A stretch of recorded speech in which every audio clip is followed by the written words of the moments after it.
राम कृष्ण हरी. व्यावहारिक सत्य दोरी आहे,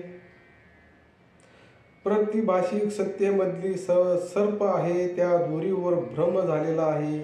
तोही का झाला तर त्याचे कारण असे की पूर्व अनुभवाचे संस्कार आणि संस्काराद्वारे स्मृती झाली. कारण रज्जू आणि सर्पामध्ये सदृश्यता आहे.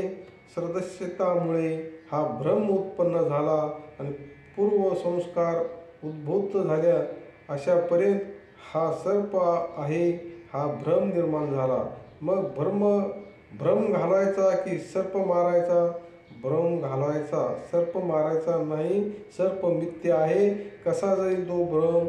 तो भ्रम त्याच वेळेस जाईल ज्या वेळेस अधिष्ठान परमात्मा आहे. त्याच परमात्म्याचं ज्ञान झालं की हा भ्रम निवृत्त होत असतो. राम कृष्ण हरी. राम कृष्ण हरी.